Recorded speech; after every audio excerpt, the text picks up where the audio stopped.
Supreme court का जो order है ये गवर्नमेंट के इन्वेस्टिगेशन अथॉरिटीज के ऊपर गाल पे एक बड़ा सा तमाचा है। चोर को पैसे बांटने का हक नहीं है। ये भाई लोग नमस्कार, मैं नरेंद्र कुमार बेंगलोर से। आज 21 जनवरी है, दिन के करीबन 1:30-2 बजे हैं, 2 बजे। ये मैसेज जाता है हीरा ग्रुप के सारे इन्वेस्टर्स को जिन्होंने कंप्लेंट दिया है, नहीं दिया है दोनों का, क्योंकि कंप्लेंट देने वालों को तो सुप्रीम कोर्ट का ऑर्डर मिल गया, लेकिन पैसे मिलने तक क्या होगा उसके बारे में। सबसे पहले तो सुप्रीम कोर्ट का जो ऑर्डर है ये गवर्नमेंट के इन्वेस्टिगेशन अथॉरिटीज के ऊपर गाल पे एक बड़ा सा तमाचा है, बहुत बड़ा तमाचा है। उन लोगों ने सुप्रीम कोर्ट को ये समझाने में नाकामयाब रहे कि केपीआईडी, एमपीआईडी, टीपीआईडी ये सारे एक्ट के तहत चोर को पैसा बांटने का हक नहीं है। सुप्रीम कोर्ट ने कहा है कि हम ट्रायल बेसिस पे करते हैं, ये सब तो ठीक है, लेकिन चोर को पैसे बांटने का हक नहीं है। ये सारे एक्ट्स में है। रिसेंट एक्ट्स, BUDS एक्ट जो सरकार ने बनाया था 2019 फरवरी से वो लागू है। वो भी यही कहता है कि ये एक्ट में चोर को पैसा डिस्ट्रीब्यूट करने का हक नहीं है। लेकिन सारे इन्वेस्टिगेशन अथॉरिटी या तो वो लोग मिल गए हैं, जुड़ गए हैं, या इतने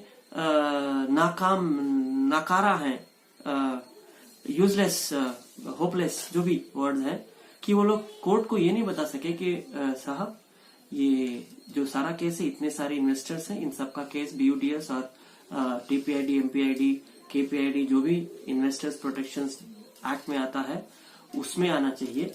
तो ये उन लोगों को समझाने में नाकामयाब रहे। दूसरी बात है, कोर्ट हमेशा जो उनके सामने दलील पेश की जाती है उसी पे फैसला सुनाते हैं, तो कोर्ट को हम जिम्मेदार नहीं ठहरा सकते। जज साहब भी अगर जानते हुए भी जब तक सामने की दलील नहीं होती, एविडेंस नहीं दिया जाता, रिटर्न फॉर्म में नहीं देता, तो उनको जानते हुए भी वो लोग जो सामने के लॉयर्स डिस्कस करते हैं एक दूसरे की तरफ से, वही उनका फैसला होता है। तो इसमें सुप्रीम कोर्ट को नहीं बोल सकते, लेकिन ये तमाचा जरूर है पुलिस वालों के ऊपर, इन्वेस्टिगेशन अथॉरिटीज के ऊपर। बेंगलोर हो, हैदराबाद हो, मुंबई हो, पुणे हो, चाहे जहां हो, ये सब लोग इतने बेकार निकले कि ये सुप्रीम कोर्ट को लॉ एग्जिस्ट है ये भी नहीं बता सके कि जिसके हिसाब से चोर को पैसा बांटने का हक नहीं है। कॉम्पिटेंट अथॉरिटी नियुक्त किया गया है, उसने क्लेम फॉर्म्स नहीं लिया। बाकी जगह पे कर्नाटका में क्लेम फॉर्म्स लिया है, हमने उनको बताया था, लेटर भी दिया था, उस सब में सुप्रीम कोर्ट में हम लोग जाएंगे, कुछ करेंगे उसके बारे में कि जो बाकी के लोग हैं, कंप्लेनेंट्स को पैसा मिले, हमको कोई एतराज नहीं है, लेकिन जो बाकी के लोग हैं उनको भी मिलना चाहिए। एक बात याद रखना है हम लोगों को कि जो कंप्लेनेंट को पैसा जा रहा है, इसमें कोर्ट में कहा गया है ऑर्डर में 6 करोड़ आपा देंगी, 20 करोड़ महाराष्ट्र ने जब्त किया है, 21 करोड़ ईडी के पास है, सब मिला के 49-50 करोड़ के आसपास होता है। तो ये पैसा सिर्फ कंप्लेनेंट्स का नहीं है, ये पैसा सबका है, सारे इन्वेस्टर्स का है। तो सारे इन्वेस्टर्स का पैसा सिर्फ कंप्लेनेंट्स को देना, फिर से बोलता हूं, सारे इन्वेस्टर्स का पैसा सिर्फ कंप्लेनेंट को लौटाना, ये न्याय नहीं है। इसमें न्यायालय का गलत नहीं है, सुप्रीम कोर्ट गलत नहीं है, इसमें इन्वेस्टिगेशन अथॉरिटीज और जो लॉयर्स थे हमारे तरफ से, उन लोगों की गलती है कि वो सुप्रीम कोर्ट को ठीक से नहीं समझा सके। हम सुप्रीम कोर्ट के दरवाजा खटखटाएंगे आप लोगों की मदद से, देखेंगे क्या होता है, लेकिन ये अन्याय है। कोर्ट का फैसला कंप्लेनेंट्स की तरफ तो सही है, उनको पैसा मिलना चाहिए, लेकिन किसका पैसा? आपा का पैसा वो तो है नहीं, बाकी लोगों का पैसा वो तो सबको मिलना चाहिए। तो ये गलत है। फिर भी अब जो सुप्रीम कोर्ट का आदेश सिर आंखों पर जो उन्होंने कहा है, उन्होंने भी कहा है कि ये प्रेसिडेंट्स में नहीं लेना चाहिए। इसका मतलब बाकी के चोर लोग भी, जैसे हमारे मंसूर भाई हो गए, नदीम हो गए, फरीद हो गए, ये सब लोग फिर सुप्रीम कोर्ट को जाएंगे, बोलेंगे नहीं सर हम भी बांटेंगे, तो एम्बिडेंट का पैसा, IMA का पैसा, आला का पैसा चोर लोग बांटेंगे। तो ये हमारे कानून की धज्जियां उड़ाने वाली बात हो गई है, और जिसमें शामिल है वही लोग जो कानून के रक्षक हैं। उन्हीं लोगों ने पैसा खाके या किसी इन्फ्लुएंस में या मंत्री के फोन पे ये सब काम किया है। तो रहा बाकी लोगों का, सुप्रीम कोर्ट ने ये भी कहा है कि आपा का पासपोर्ट जब्त होगा, तो हमारे देश में तो पता नहीं कितने पासपोर्ट बन जाते हैं, हो सकता है नहीं जा पाए। दूसरी बात यह है कि आपा को पैसा लौटाना है 6 हफ्ते के अंदर। बहुत लोग बोलते हैं 6 महीने का बेल मिल गया, नहीं, 6 हफ्ते के अंदर लौटाने का बोला है। 15 मार्च को फिर से उसके बारे में डिस्कशन होगा। अगला सुनवाई 15 मार्च को होगी। उसके अंदर 6 वीक का टाइम दिया गया है। देखते हैं आपा क्या करते हैं, कितनों को पैसा देती है। और जो लोग गाने बजाने वाले हैं बहुत सारे, बहुत आपा आएगी पैसा देगी। अब देखो किसको किसको देती। कोर्ट का ऑर्डर तो है कि सिर्फ कंप्लेनेंट को मिलेगा और बाकी लोगों को नहीं मिलेगा। तो अब क्या करें। तो कोर्ट का फैसला 3-4 चीज क्लियर करता है। 1, आपा पैसा देगी। 2, जो जब्त किया है उसी में से पैसा देगी। 3, सिर्फ कंप्लेनेंट्स को देगी 6 वीक के अंदर। 4, जो नॉन कंप्लेनेंट्स हैं वो अभी भी कंप्लेंट अथॉरिटी बैंगलोर का है, 3-4 दिन का टाइम है, वो लोग अभी भी पैसा दिया जा सकता है। तो आप लोग क्लेम कीजिए। अगली बार अगली सुनवाई में हम जरूर ये सब जो भी कंप्लेंट अथॉरिटी को फॉर्म्स गए हैं, जो गया है, वो सब हम अगली बार सुप्रीम कोर्ट को देंगे और पूछेंगे कि सर इन लोगों का पैसा कैसे आएगा, कहां से आएगा।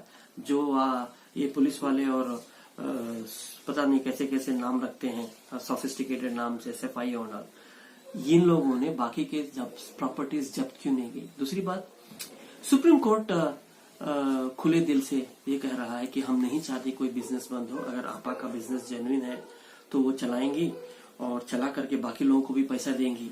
और उन्होंने ये भी कहा है कि जिन लोगों को आपा पे भरोसा है वो आपा से पैसा नहीं मांगेंगे और अपना उनको बिजनेस चलाने में मदद करेंगे।